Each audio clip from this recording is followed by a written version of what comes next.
بسم اللہ الرحمن الرحیم۔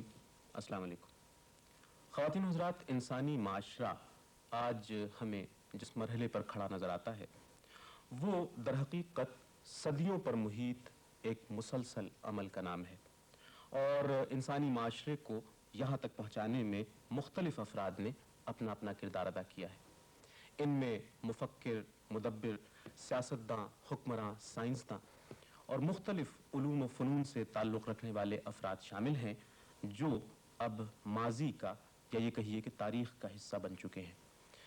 ماضی، حال اور مستقبل کی اسی تکون کا دوسرا نام انسانی معاشرہ ہے۔ ایک مسلمان کی حیثیت سے ہمارا یہ ایمان ہے کہ موت برحق ہے، اور جس شے کو زندگی کی نعمت ملی ہے اسے موت سے ہمکنار بھی ہونا ہے، اور جس چیز کا آغاز ہوا ہے اس کو اپنے اختتام تک بھی پہنچنا ہے۔ مرحوم صدر جنرل محمد ضیاء الحق 12 اگست سن 1924 کو پیدا ہوئے اور 17 اگست سن 1988 کی سپہر اپنے خالق حقیقی سے جا ملے۔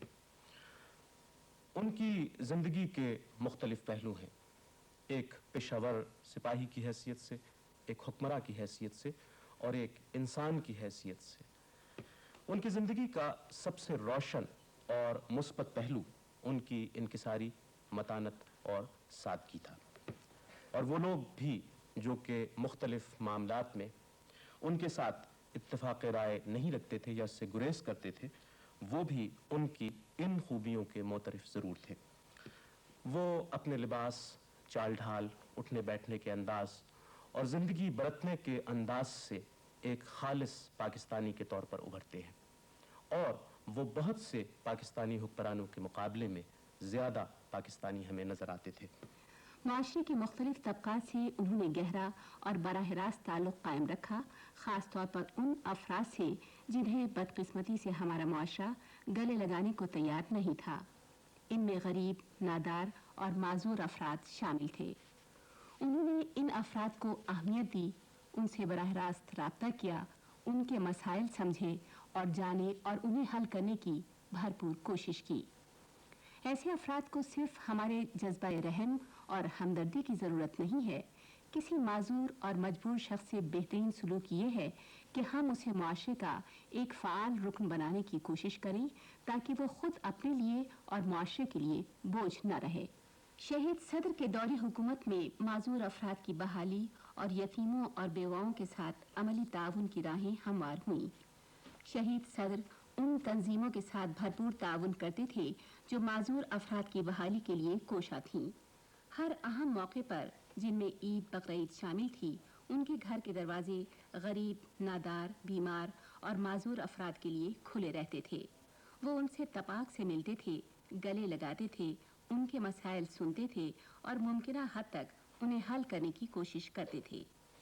معاشرے میں اقتصادی انصاف اور مساوات کے حصول کے لیے ایک ایسے معاشی نظام کی ضرورت ہے جس کا بنیادی نقطہ عوام کی فلاح و بہبود اور سماجی اور معاشی انصاف کا نظام ہو۔ اپنی ایک نشری تقریر میں انہوں نے اس سلسلے میں اپنے خیالات کا اظہار اس طرح کیا تھا۔ میں جب لوگوں سے ملتا ہوں تو مجھے دریائے چناب یا دریائے سندھ کے کنارے بھوکے مرنے والے کتے نہیں ملتے، لیکن طرح طرح کے مظالم کے ستائے ہوئے لوگ ہر شہر اور ہر کوچے میں نظر آتے ہیں، اور میں رسول پاک کا یہ فرمان یاد کر کے کانپ اٹھتا ہوں کہ مظلوم کی فریاد اور اللہ تعالیٰ کے درمیان کوئی پردہ نہیں ہوتا۔ میں سوچتا ہوں کہ ان مظلوموں، بے کسوں اور بے بسوں کی داد رسی کرنا حکومت کا فرض ہے۔ انہیں اس بات کا احساس تھا کہ اسلامی مملکت کے سربراہ کے فرائض میں یہ بات شامل ہے کہ وہ معاشرے کے پسماندہ افراد کے مسائل حل کرنے کے لیے بھرپور کوشش کرے۔ پچھلے کئی برسوں سے جو لوگ مجھ سے ملنے آتے ہیں یا خط لکھتے ہیں یا درخواستیں بھیجتے ہیں، ان میں سے اچھی خاصی تعداد ان خواتین و حضرات کی ہے جو سود کے بوجھ کے تلے پس رہے ہیں۔ صورتحال واضح کرنے کے لیے صرف ایک خاتون کا واقعہ سنانے پر اکتفا کرتا ہوں۔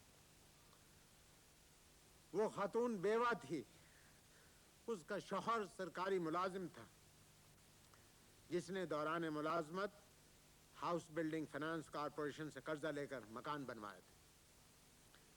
قرضہ چکانے کے لیے ذاتی مکان کرائے پر چڑھا دیا اور خود سرکاری مکان میں رہنے لگے. شوہر کے انتقال کے بعد سرکاری مکان تو چھن گیا، لہذا بیوہ کو بچوں سمیت اپنے مکان میں منتقل ہونا پڑا، جس کی وجہ سے کرائے کی صورت میں آمدنی کا واحد ذریعہ بھی ختم ہو گیا اور یوں قسطوں کی ادائیگی رک گئی. ادھر فرض شناس اور قرض شناس فائنانس کارپوریشن نے نوٹس پر نوٹس بھیجنا شروع کر دیے کہ اگر واجب الادا رقم نہ دی گئی تو مکان قرق کر لیا جائے گا.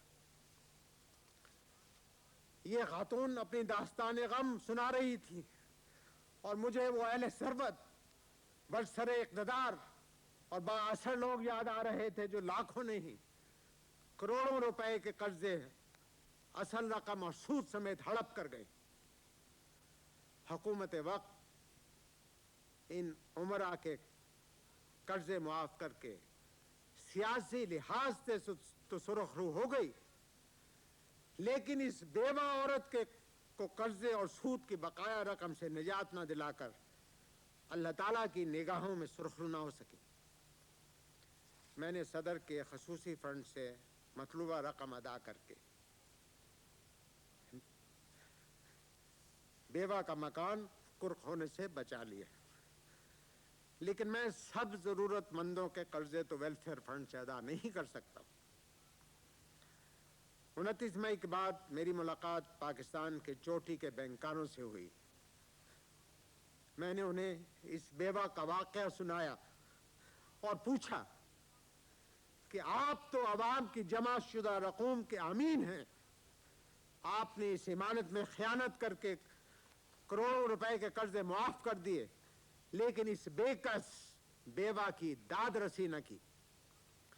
بتائیے وہ اسلامی جمہوریہ پاکستان میں کس مسیحا کے پاس جائے؟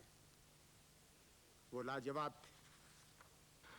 زیر دست پسے ہوئے اور مجبور افراد سے ان کا یہ تعلق اور وابستگی صرف پاکستان کی سرحدوں تک محدود نہیں تھی، بلکہ بین الاقوامی سطح پر بھی اس کے اظہار کے بہت سے مواقع آئے. برادر اسلامی ملک افغانستان کے مسئلے پر پاکستان کا واضح اور صاف موقف اس کی ایک مثال ہے. 27 دسمبر 1979 کو افغانستان کے خلاف ایک سپر طاقت کی عسکری کارروائی ایک بہت بڑا بین الاقوامی واقعہ تھا، جس کے نتیجے میں یہ چھوٹا سا مگر غیور عوام کا مسکن ملک غیر ملکی تسلط میں آ گیا. غیر ملکی افواج اور ان کی پٹھو افغان انتظامیہ نے اس صورتحال میں ظلم و ستم کے ایک نئے سلسلے کا آغاز کیا. نہتے عوام مظالم کا نشانہ بنے، ان کی آبادیاں تہس نہس کر دی گئیں اور ذرائع روزگار تباہ کر دیے گئے. ان حالات میں لوٹے پیٹے افغان عوام کے ایک بڑے حصے نے ہجرت کی راہ اختیار کی، پاکستان میں پناہ لینے کا فیصلہ کیا. افغان مہاجرین کے قافلے پاکستان پہنچنا شروع ہو گئے اور پاکستان میں افغان پناہ گزینوں کی تعداد 30 لاکھ تک پہنچ گئی. پاکستانی عوام نے اس موقع پر اسلامی اخوت اور انسانی ہمدردی کے انتہائی جاندار اور شاندار جذبے کا مظاہرہ کیا. اپنے افغان بھائیوں کو گلے لگایا اور اپنے محدود وسائل کے باوجود ان کی رہائش، خوراک، علاج معالجے اور دیگر ضروریات پوری کرنے میں کوئی کسر نہ اٹھا رکھی. قوم کی ان کوششوں کے روح رواں شہید صدر ضیاء الحق تھے. مختلف بین الاقوامی اداروں اور فورمز میں انہوں نے افغانستان کے مسئلے پر پاکستان کا موقف بڑے بھرپور انداز سے پیش کیا. افغانستان کے مسئلے پر اسلامی ممالک کی تنظیم کے وزرائے خارجہ کا غیر معمولی اجلاس منعقد ہوا تو اس سے خطاب کرتے ہوئے انہوں نے اس مسئلے کے مختلف پہلوؤں پر بڑی تفصیل سے روشنی ڈالی. برادران ملت، افغانستان میں رونما ہونے والی تبدیلیوں کو ہم بڑی توجہ اور تشویش کی نگاہ سے دیکھتے رہے. گزشتہ 2 برسوں میں وہاں کئی تبدیلیاں رونما ہوئیں اور افغان مہاجرین کی شکل میں ان کا براہ راست اثر پاکستان پر بھی پڑتا رہا ہے اور ہماری سرحدوں کی خلاف ورزی بھی ہوتی رہی. لیکن اس کے باوجود ہم نے ہمیشہ انتہائی ضبط اور تحمل سے کام لیا اور ان تبدیلیوں کو افغانستان کا اندرونی معاملہ سمجھا اور افغانستان کے ساتھ معمول کے مطابق خوشگوار تعلقات قائم کرنے کی ہر ممکن کوشش کی. حال ہی میں وہاں غیر ملکی مسلح مداخلت کی وجہ سے صورتحال یکسر بدل گئی ہے. اس کی وجہ سے بین الاقوامی امن اور سلامتی کے لیے دور رس اثرات مرتب ہوئے ہیں جو اسلامی دنیا کے لیے بالخصوص اور ساری دنیا کے لیے بالعموم باعث تشویش ہے. دوسری جنگ عظیم کے بعد یہ پہلا موقع ہے کہ ایک طاقتور ہمسایہ ملک نے ایک آزاد اور خود مختار اسلامی ملک کو اپنی جارحیت کا نشانہ بنایا ہے. ہم اسے انتہائی تشویش کی نگاہ سے دیکھتے ہیں. ہمیں ڈر ہے کہ طاقت کے زور پر دوسرے ملکوں کو مغلوب کرنے کی اس کوشش کو اگر بر وقت نہ روکا گیا تو عالمی امن اور چھوٹے ملکوں کا وجود خطرے میں پڑ جائے گا. یعنی اگر یہ روایت بلا روک ٹوک چل پڑی تو آج جو حال افغانستان کا ہوا ہے کل کسی اور ملک کا بھی ہو سکتا ہے. اسلامی کانفرنس کے وزرائے خارجہ کا یہ غیر معمولی اجلاس صرف زوردار بیانوں تک محدود نہیں رہنا چاہیے. ہمیں حالات کی سنگینی اور اپنے مقصد کا گہرا احساس ہونا چاہیے. اسلامی اقدار، اسلامی روایات اور اسلامی ثقافت کے علمبردار افغان بھائیوں کی آزاد اور خود مختار ملک افغانستان کی آزادی اور حاکمیت اعلیٰ کو جس طرح روندا گیا ہے اس پر گہری تشویش کا اظہار کرنا کافی نہیں. ہمیں افغانستان میں بسنے والے بھائیوں کے ساتھ اپنی ہمدردی کا اظہار کرتے وقت اس بات کی پوری کوشش کرنی چاہیے کہ افغانستان کی سرزمین کو روسی فوجوں سے جلد از جلد اور مکمل طور پر خالی کرایا جا سکے. آج ہم تاریخ کے ایک ایسے اہم موڑ پر کھڑے ہیں جہاں ساری دنیا کی نظریں ہم پر لگی ہیں. آج ہم پر ایک اہم ذمہ داری عائد ہوتی. آج اسلامی امہ اس بات کی منتظر ہے کہ وزرائے خارجہ کا یہ اجلاس ایک اسلامی ملک کو غیر ملکی جارحیت کے چنگل سے بچانے کے لیے کیا اقدام کرتا ہے. برادران اسلام، آج ہم بنیادی طور پر افغانستان میں روسی جارحیت سے پیدا ہونے والی نازک صورتحال کا جائزہ لینے کے لیے یہاں جمع ہوئے. میں اس پلیٹ فارم سے اپنے افغان بھائیوں کو یقین دلاتا ہوں کہ اس کانفرنس کا یہاں منعقد ہونا اس بات کی دلیل ہے کہ مصیبت کی اس گھڑی میں وہ اکیلے نہیں بلکہ اسلامی امہ اور پوری عالمی برادری ان کے ساتھ. پاکستان کے سربراہ مملکت کی حیثیت سے انہیں اقوام متحدہ کی جنرل اسمبلی کے اجلاس میں اسلامی ممالک کے عوام کی نمائندگی کا اعزاز حاصل ہوا. انہوں نے مسلم ممالک کے نمائندے کی حیثیت سے اقوام متحدہ کی جنرل اسمبلی سے خطاب کرتے ہوئے افغان مسئلے کی مسلم دنیا کے لیے اہمیت اور اس کے جلد از جلد منصفانہ اور پرامن حل پر زور دیا. The 11th Islamic Conference of Foreign Ministers, which met in Islamabad in May last, set in motion a process of resolving the Afghan crisis through peaceful negotiations. It adopted a resolution based on the following principles: the immediate, unconditional, and total withdrawal of Soviet forces from Afghanistan, the restoration of the independence and non-aligned status of Afghanistan, respect for the right of the Afghan people to determine their own destiny and to choose their own form of government in accordance with their own wishes, free from external interference and the creation of conditions which would permit the Afghan refugees to return to their homes in safety and honor. More than 1 million Afghan refugees have crossed the 1,400-mile border into Pakistan, while others have taken shelter in Iran.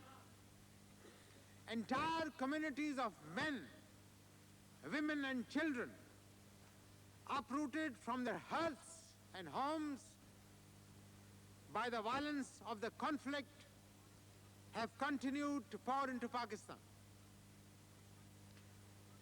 My country is providing them with shelter in a humanitarian spirit and in conformity with the tradition of Islamic Brotherhood.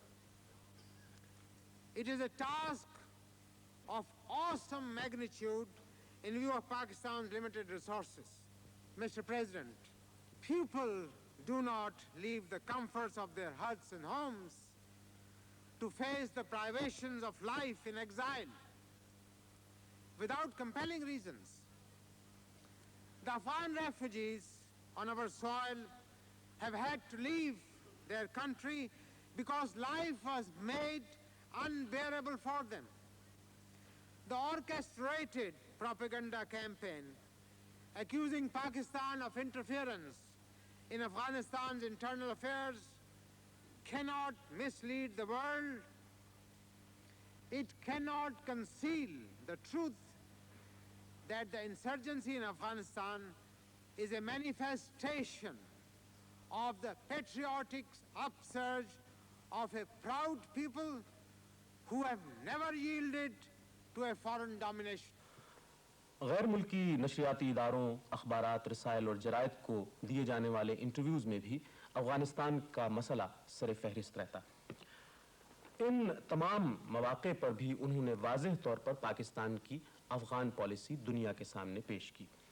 Holland کی ایک ٹیلی vision team کو interview دیتے ہوئے انہوں نے افغان مسئلے کی اہمیت اور اس کے بارے میں حکومت پاکستان کا موقف بیان کرتے ہوئے کہا تھا، Afghanistan cannot afford to be hostile to the Soviet Union. So we grant the Soviet Union a friendly Afghanistan. But what happened inside Afghanistan is neither my concern nor Soviet Union concern. So we say, please withdraw Russian troops. Let the refugees return to their home and hearts with peace and honor. But without arms, the Soviet Union will hold. Yes. And then you have to disarm them. We have to disarm them and we allow them to go without arms. And we not only that, we have proposed